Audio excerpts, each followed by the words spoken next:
Wieland é sócio sênior da McKinsey & Company e líder da prática de metais e mineração na América Latina. Depois de completar o mestrado em administração e PhD em economia na Universidade de St. Gallen, na Suíça, ele iniciou a carreira na McKinsey, na Alemanha, seu país natal. Desde 95 no Brasil, Wieland é consultor da alta liderança de empresas em siderurgia, mineração e metalurgia. É membro da liderança global da prática de materiais básicos da McKinsey e, nessa função, responsável pela coordenação de projetos de pesquisa, desenvolvimento de conhecimentos e publicações. Por favor, Wieland.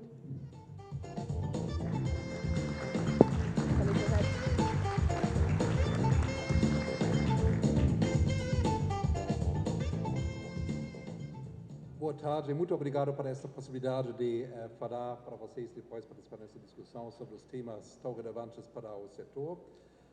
Eu gostaria de começar a falar sobre alguns desafios que nós enxergamos para o setor no nível global. Globalmente, nós vemos 7 desafios que a indústria siderúrgica está enfrentando. Eu vou entrar um pouco mais em detalhe nos primeiros 3 e falar mais rapidamente sobre os outros 4. Os outros 3. O primeiro é o que nós enxergamos, é muita volatilidade e incerteza sobre preços de matéria-prima. E esta incerteza não vem mais da demanda. A demanda é razoavelmente previsível, não tem mais muita surpresa na demanda, mas a indústria de mineração, que produz basicamente minério de ferro, carvão, investiu muito pouco nos últimos anos e a oferta é bastante frágil em termos de eventos de disrupção, como nós vamos ver daqui para frente. O segundo tema é para a indústria siderúrgica, o que nós chamamos de disrupções na demanda final. Como foi falado lá pelo Marco Polo, na verdade, aço é insubstituível no nível global, não tem uma substituição maciça de aço, mas em muitas aplicações nós vemos disrupções da demanda, em soma, mais negativas do que positivas, que tem mais na margem de substituição do que novas aplicações, e como consequência, quando no passado o consumo de aço cresceu mais rapidamente do que o GDP do mundo, agora tende a crescer mais lento. Né? Então, tem disrupções em alguns segmentos que desaceleram o crescimento da demanda global. Tem o ponto 3, um tema bastante importante, uma tendência, tecnologias alternativas de produção de aço. O grande trigger desta tendência são os limites de emissão de CO2 para as mudanças climáticas. Nós enxergamos claramente na Europa, na União Europeia, mas daqui para frente também em outras regiões, que isso vai ser um grande indutor de mudanças na configuração industrial das grandes plantas. Eu vou entrar um pouco mais em detalhe nisso, mas o que nós vemos, muita necessidade de tecnologias alternativas de produção de aço para reduzir emissões de CO2 e também para enfrentar a falta de metálicos de boa qualidade. Tem muita sucata no mundo, mas tem pouca sucata de boa qualidade ou metálicos de boa qualidade que pode sustentar uma indústria de menos emissões de CO2. Os outros 3 pontos que eu vou só mencionar mais rapidamente agora, modelos de negócio estendidos da siderúrgica, é cada vez mais importante as empresas siderúrgicas entrar no próximo passo da cadeia de valor para sustentar um modelo comercial. Isso traz muita complexidade adicional dos produtos. O tema 5, a necessidade de uma transformação digital e da analítica avançada, muitas oportunidades, muitos desafios. Cada empresa que eu conheço tem algum grupo trabalhando nisso, mas poucas empresas realmente têm uma visão, uma quantificação total do potencial e têm realmente programas de alto impacto já em andamento. E o que o Marco Polo também já mencionou, restrições crescentes do comércio internacional, que é um problema grande porque a escala da siderúrgica é tipicamente maior do que o mercado doméstico, significa comércio internacional e essencial para a indústria siderúrgica. E estas restrições de comércio que nós enxergamos nos últimos 2 anos, particularmente, estão extremamente prejudiciais para o setor em geral. Eu vou agora entrar mais em detalhe nesses primeiros 3 pontos, começando com a questão de matéria-prima. O que nós vemos aqui são os preços em cima, a linha preta de carvão metalúrgico e a linha azul minério de ferro, e o que nós vemos é uma altíssima volatilidade. Enquanto nós vimos lá na década anterior o chamado superciclo, que os preços subiram e ficaram muito altos por muito tempo, o novo normal é a volatilidade. E a grande razão da volatilidade, do nosso ponto de vista, não é a demanda, que é bastante previsível, mas são disrupções da oferta, porque a oferta se tornou mais frágil. As empresas, faz 10 anos, não estão mais investindo em exploração mineral, novas minas, novos portos e ferrovias, e por isso a oferta é mais frágil e mais suscetível a interrupções de oferta. Isso cria esta alta volatilidade dos preços. Aqui eu não vou entrar em todos os detalhes, disrupções da demanda. O que nós fizemos para uma pesquisa interna, nós vimos lá as principais disrupções, sejam tecnológicas, do meio ambiente, da economia e da sociedade em geral, como isso afeta as principais indústrias consumidoras de aço e que o efeito líquido é positivo ou negativo. Os campinhos azuis, onde nós enxergamos líquido, uma redução da demanda, ou redução do crescimento da demanda, e os campos pretos são os campos onde nós vemos demanda adicional. O que nós vemos em geral como soma mais forças negativas, e de novo, isso não significa que aço vai ser substituído, não tem nenhum material que pode substituir a grande maioria das aplicações, mas o crescimento vai ficar mais lento, mesmo com o crescimento da economia global que pode se recuperar. Significa o tempo do autocrescimento, do nosso ponto de vista, está chegando no fim. Teve os ciclos como a urbanização na China, que está poucos anos se encerrando, e o resultado vai ser uma indústria estável em termos de demanda, mas sem grande crescimento, sem o crescimento que resolva os problemas do excesso de capacidade, que também já foram mencionados aqui antes. A questão de mudança climática, implicações para as configurações upstream. O que nós temos aqui no lado esquerdo, a curva, é a evolução do preço de emissão de CO2 na União Europeia. Este mecanismo de cap and trade existe faz muitos anos, e até 2 anos atrás os preços de CO2 eram muito baixos, menos do que 10 € por tonelada, e isso criou, em combinação com uma alocação livre das empresas generosa, porque foi baseado em produções antes da crise de 2008, significa CO2 sempre é uma ameaça quase acadêmica para a indústria siderúrgica, mas com impacto real limitado, porque cada empresa tinha alocações suficientes de CO2 e o preço de CO2 no mercado era muito baixo. Gerou um falso conforto, porque com as evoluções dos objetivos de mudanças climáticas e greenhouse gases na Europa, as alocações são cada ano menores e o preço começa a aumentar. O preço agora está em 25 € por tonelada.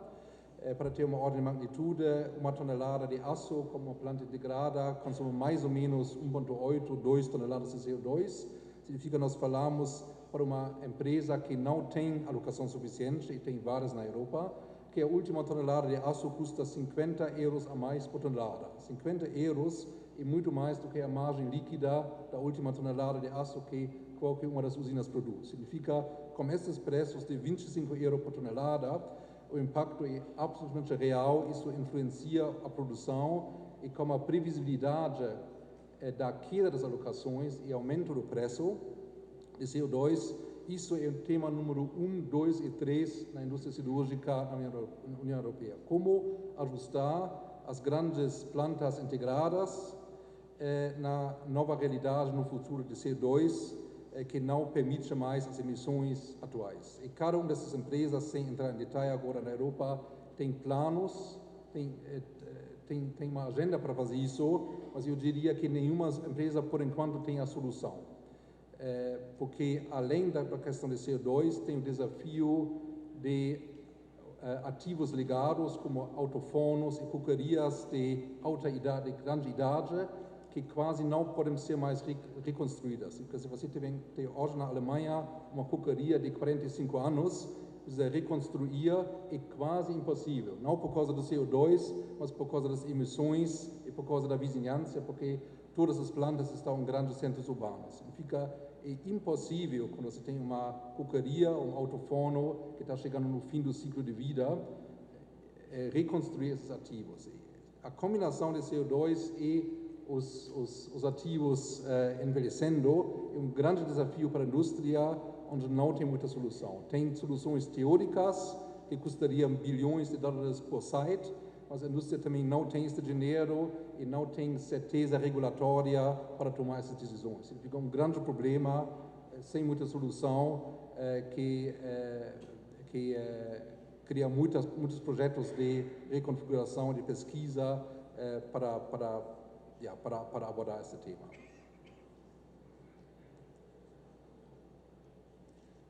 Um problema agravante é a questão da disponibilidade de metálicos no mundo, porque uma solução, obviamente, é sempre usar mais sucata. Tem tecnologias para aumentar o limite de sucata, por exemplo, de 20%, que hoje é mais ou menos o limite na Europa, 22%, até 30%, 35%, mas se cada empresa tem esta ideia, não vai ter sucata de boa qualidade para todo mundo. O que nós vemos uma disponibilidade grande de sucata como todo, mas uma escassez cada vez maior de sucata de boa qualidade. O que esta curva mostra, a partir do ano 2000 até nossa projeção 2035, qual vai ser o consumo global de sucata e como isso se divide em sucata de baixa qualidade, que é sucata de obsolescência, e sucata de alta qualidade, que é sucata da própria cirurgia, e sucata da indústria de transformação, como estamparia. O que nós vemos que o que de fato cresce é sucata de obsolescência, e a sucata de boa qualidade não cresce. Mas a demanda para essa sucata cresce por razões que eu já mencionei, de limites de CO2 na Europa, e também pelo fato que em muitos países do mundo nova capacidade sempre vem com forno elétrico. Tem fora da China, Índia, poucos investimentos de novas plantas integradas, quase tudo de forno elétrico, como também intenção de produzir produtos de qualidade que exigem uma sucata de melhor qualidade. Significa a combinação desses limites de CO2 com a baixa oferta de sucata de boa qualidade cria muita necessidade de ter tecnologias como Midrex, que são conhecidas, ou outras tecnologias mais inovadoras que conseguem trabalhar com matéria-prima menos exigente. Isso vai ser um desafio para a indústria global, começando na Europa, mas cada vez mais expandindo para outros países e regiões, de obter e produzir metálicos de alta qualidade fora da rota tradicional do autoforno e BOF. Além desses desafios principais do mundo, tem 4 desafios adicionais do Brasil que nós vemos. Esses são os seguintes. Primeiro, o número 7, em sequência dos primeiros 6, o que nós chamamos de uma erosão da vantagem tradicional que o Brasil tinha, que era ter várias formas de ferro, sendo minério, sucata, ferro gusa, com bastante abundância e preço baixo. Isso era sempre uma grande vantagem do setor, que está cada vez mais diminuindo. O ponto 8, o excesso de capacidade estrutural, o Marco Polo mostrou isso muito claramente. Precisamos de muitos anos de crescimento para ocupar uma década de bom crescimento, para ocupar a capacidade atual, sem ninguém tenha ideia de fazer algum descarregamento. Isso excesso de capacidade bastante estrutural e não vai ter 2, 3 anos de crescimento que vão resolver isso. No ponto 9, nós vemos o Brasil na contramão do resto do mundo. Enquanto nós vemos no resto do mundo o fechamento do comércio internacional, nós vemos no Brasil uma forte agenda de abertura, que em princípio é bastante positivo e que cria oportunidades e riscos para o setor. E um ponto muito forte, reenfatizando também o que Marco Polo falou, isso tem que vir junto com um pacote, com uma reforma tributária séria. Não funciona abrir o comércio internacional como sistema tributário que existe hoje. Isso cria, expôs o Brasil muitas desvantagens estruturais pelo sistema tributário que não funciona muito bem junto com uma economia bastante aberta. E o ponto 10 é ainda uma produtividade de mão de obra menor do que no resto do mundo, que talvez no passado era mais aceitável, com baixos custos de mão de obra, hoje cada vez menos aceitável e uma grande oportunidade também para ganhar competitividade em relação à situação atual. Falando do primeiro ponto, tradicionalmente o Brasil tinha, por exemplo, minério de ferro de excelente qualidade disponível sem custo logístico. E não é por acaso que todo o setor siderúrgico se desenvolveu em Minas Gerais ou no sudeste brasileiro, com conexão às minas em Minas Gerais.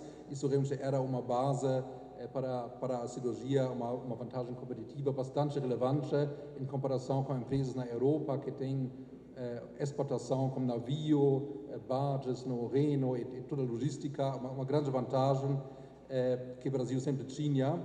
O que nós vemos hoje, o Brasil obviamente continua sendo um grande exportador de minério de ferro, mas o minério de ferro que fica na região onde fica a siderúrgica, em Minas Gerais, está virando cada vez mais pobre e menos uma vantagem competitiva. O segundo ponto, o Brasil tinha uma grande indústria de pequenos autofornos de carvão vegetal, que era uma fonte boa de metálicos alternativos. Significa a falta de sucata nunca virou um problema no Brasil, porque tinha esta indústria de produtores pequenos de ferro-gusa, que complementou a carga metálica, também desaparecendo cada vez mais, agora muito menos do que metade do volume produzido do que nos melhores anos 10, 15 anos atrás. E como consequência do ponto B, tinha preços de sucata bastante inferiores do que no resto do mundo, o que chamamos desconto de sucata de mais ou menos $100 por tonelada, $120, que também desapareceu. Significa, entrando mais em detalhe, o Brasil continua sendo um grande produtor de minério de ferro, segundo depois da Austrália, em termos de volume, uma parte relevante, 60% do minério está numa região que de fato pode servir à indústria siderúrgica do Brasil. Mas se nós olharmos a qualidade, como exemplo, são dados públicos, exportação de Sinterfines da região de Sepetiba, caiu em poucos anos de 65% para 60% de ferro, no mesmo tempo, obviamente, sílica aumentou, granulometria piorou, e isso é tudo antes da tragédia de Brumadinho, com todas as implicações regulamentárias, significa o futuro vai ser mais desafiador ainda, porque terá cada vez mais restrições de tratamento e beneficiamento do minério em Minas Gerais, que deve mais baixar a qualidade do minério local. Eu falei sobre os produtores de ferro-gusa, nos melhores anos mais do que 10 milhões de toneladas, no início dos anos 2000, agora num volume de 4 milhões de toneladas, e perdendo realmente o setor perde com isso uma fonte adicional de substituição de sucata, que era bastante conveniente para o setor local. E falando sobre sucata, o que nós mostramos aqui, as diferentes curvas, o preço de sucata na Europa, Estados Unidos, e a curva embaixo, o preço no Brasil, e a barra é o que nós vemos como a diferença média, o que nós chamamos o desconto de sucata, que chegou em $150 no ano 2011, agora já bastante menos do que $100, e também a tendência não muito positiva. Significa o que era uma grande vantagem matéria-prima, minério local de excelente qualidade, sem custo logístico, ferro-gusa de centenas de pequenos produtores e, em consequência, sucata abundante e barata. Essas três coisas estão cada vez mais diminuindo e tirando a vantagem que o setor siderúrgico tinha tradicionalmente.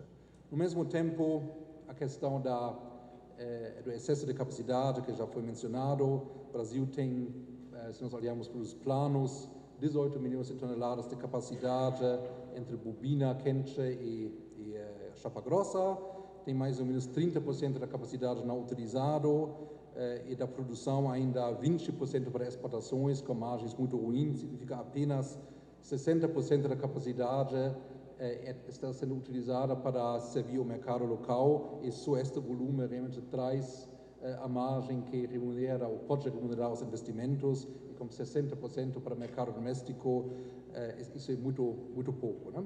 E também nós não vemos que isso vai melhorar por si só, porque não vai ter crescimento suficiente rapidamente. Nós não vemos possibilidade de consolidação de capacidade, como foi feito em outras regiões do mundo.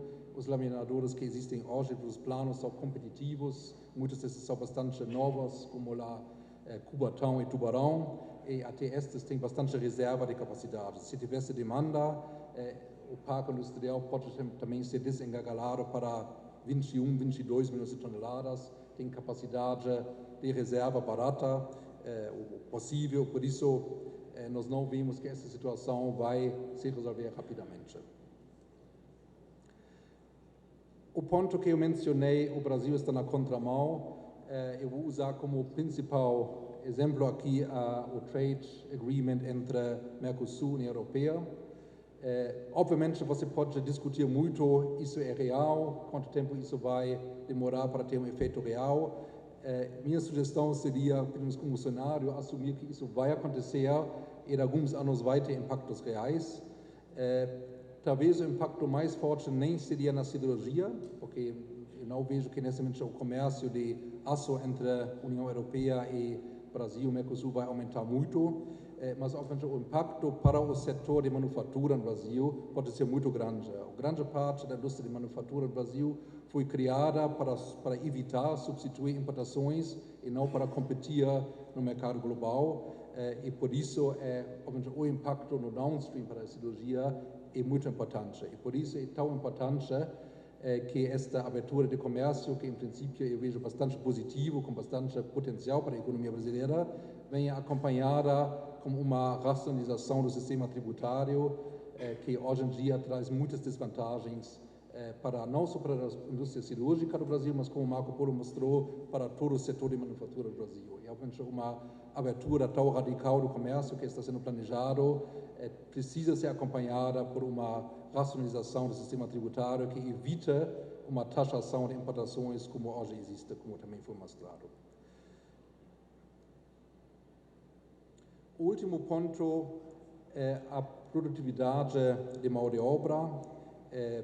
Se nós compararmos de forma mais global quantas toneladas de aço trabalhador, seja um trabalhador próprio, terceirizado, produz, nós vemos que o Brasil tem uma lacuna bastante relevante em comparação com a União Europeia e Estados Unidos.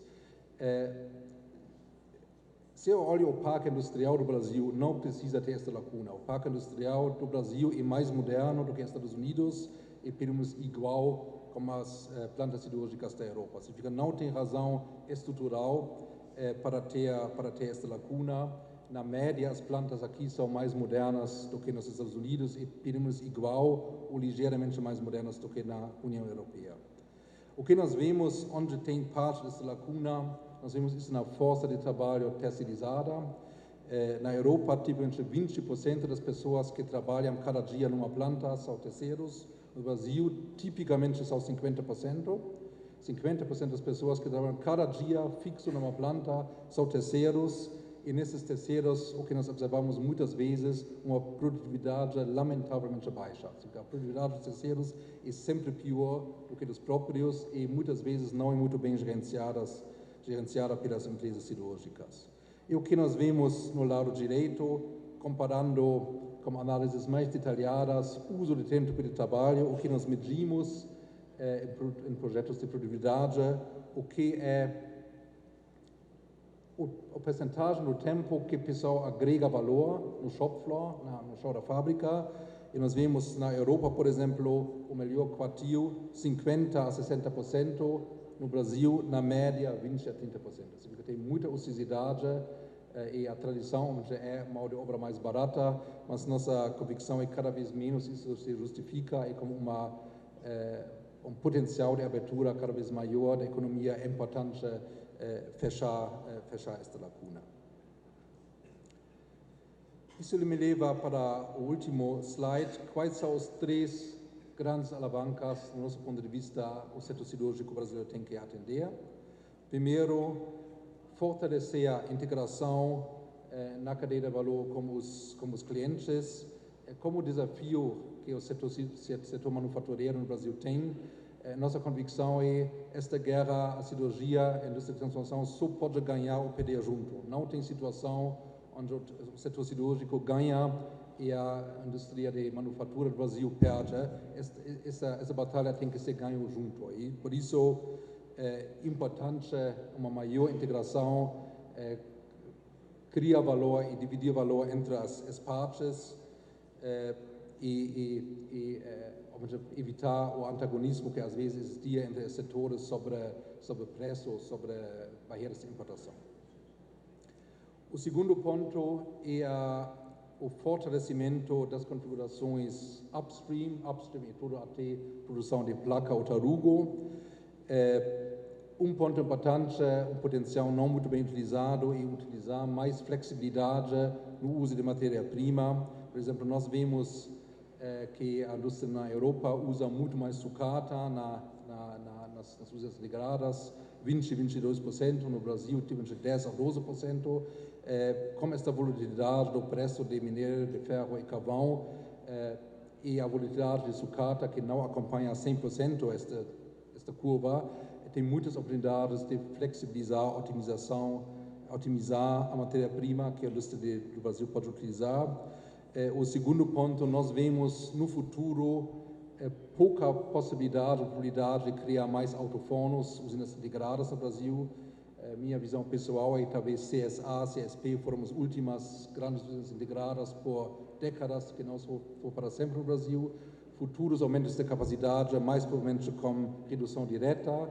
Se tiver, por exemplo, gás natural mais disponível, mais barato, como o governo promete, ou com outras tecnologias. Do nosso ponto de vista, o crescimento, se tiver crescimento de capacidade daqui para frente, vai ser muito mais com forno elétrico e tecnologias alternativas e não com grandes plantas integradas como na última década. E o terceiro ponto é uma transformação mais holística da produtividade, que vem muito além de reduções de curto prazo de custo, que a indústria sempre fez quando tinha a crise, reagiu com reduções de custo de curto prazo, mas o que nós vemos como necessidade é uma transformação muito mais sustentável, aproveitando novas possibilidades de Advanced Analytics, tecnologias Lean, que, do nosso ponto de vista, ainda não são suficientemente exploradas pelo setor para fechar esta lacuna de produtividade que nós constatamos. Por isso, as minhas considerações e muito obrigado.